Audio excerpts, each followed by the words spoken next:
Arthur se réveilla dans une salle lumineuse et blanche. Il n'y avait rien, que des murs blancs. Il se demanda comment il était arrivé à cet endroit. Il se demanda s'il rêvait, s'il était mort. Mais rien de tout ça. Lui qui n'avait jamais rien demandé à personne se retrouvait pris au piège comme cela, c'était à n'y rien comprendre. En faisant le tour de la pièce, il se rendit compte qu'il y avait un couloir qu'il n'avait pas vu. Effectivement, les seules lumières étaient les murs eux-mêmes, d'immenses dalles lumineuses qui troublaient les perspectives. Il fit quelques pas dans le couloir avant d'arriver dans une autre pièce, de la même apparence mais un peu plus grande cette fois. 5 personnes se trouvaient là. Certaines assises, d'autres debout. Elles semblaient être d'origines différentes, mais avaient le point commun d'être silencieuses et d'avoir un air triste. Si bien qu'Arthur n'essaya même pas d'engager le dialogue. Quelqu'un entra dans la pièce. La personne était d'apparence étrange. Elle faisait 2 mètres, portait une toche blanche et avait le crâne complètement rasé, sourcils également. Son visage androgyne ne laissait deviner aucun genre. « Arthur, dit-elle. Tu veux bien me suivre, s'il te plaît ?» Sa voix ne donna pas plus d'indications sur sa personne. Arthur fut surpris d'être appelé, et n'ayant pas grand-chose d'autre à faire, accepta de suivre cette personne. Il fut conduit dans une petite pièce qui ressemblait à une salle d'interrogatoire. Seule une petite table en bois, sombre, avec 2 chaises de la même couleur, habillait la pièce. L'étrange personne s'assit sur une des chaises et lui désigna l'autre de la main. « Que se passe-t-il » demanda Arthur en s'asseyant. L'étranger lui répondit. « Patience, tu peux m'appeler Camille si tu veux au fait. » Puis, il ouvrit un cahier rempli de notes avant de reprendre. « Vois-tu, lorsqu'une planète a atteint son développement maximum, et avant qu'une espèce ne se détruise elle-même, nous sélectionnons quelques spécimens pour observer les coutumes. »« Comment ça » demanda Arthur. Camille écrivit « Intelligence limitée » sur le carnet avant de répondre. « Le travail est beaucoup trop pénible pour nous, alors nous insufflons la vie dans des planètes habitables et attendons la fin de l'incubation.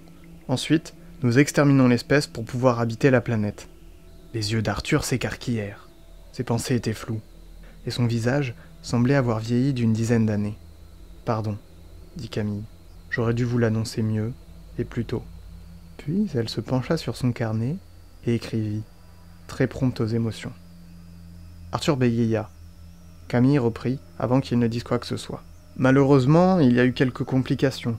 Comme vous avez acquis une conscience de vous-même, les procédures sont plus compliquées. Mais les accords ont déjà été signés. » « Les accords ? D'après nos études, vous vous référez au jugement de ceux que vous appelez chefs. Aussi, nous avons pris la peine de les contacter. »« Comment ça ?» Camille écrivit. Peu de capacité de déduction. Ils ont tous eu le droit, avec leur famille, à une petite planète. En échange, ils ont signé pour nous laisser la Terre. Arthur se leva furibond. « Et si moi je refuse ?»« Ceci n'est pas dans le protocole. D'après nos données, vous n'avez pas la légitimité. » Partagé entre choc et colère, Arthur poussa la porte et sortit dans le couloir. La lumière, les murs, les habits des personnes qu'il croisait, tout était pâle et lumineux, au point qu'il crut perdre la tête. Il s'arrêta net. En face de lui, une immense baie vitrée, et derrière, l'immensité de l'espace.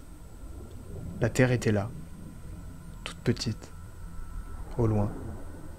Arthur trouva cela beau, mais une larme coula sur sa joue. « Allons, allons !»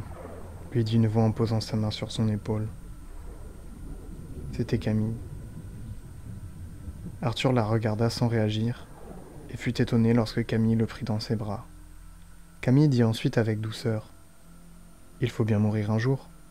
Et puis, ton espèce a participé à quelque chose de très grand. Réponds à nos questions s'il te plaît, et tu vivras en nous pour l'éternité. » Pris d'une vanité profonde, il abandonna l'idée de se défendre et retourna dans la salle. Après tout, peut-être que c'était mieux ainsi. Sa vie sur Terre n'avait pas été d'une très grande réussite jusqu'à maintenant.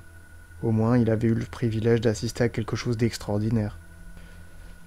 Camille lui posa des tas de questions sur son mode de vie et sur les objets de son quotidien, puis ils furent accompagnés dans sa cellule.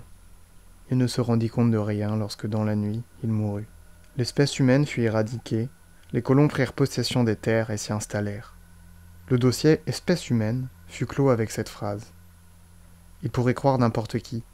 Voilà donc les principales caractéristiques de leur espèce. Manipulable et docile.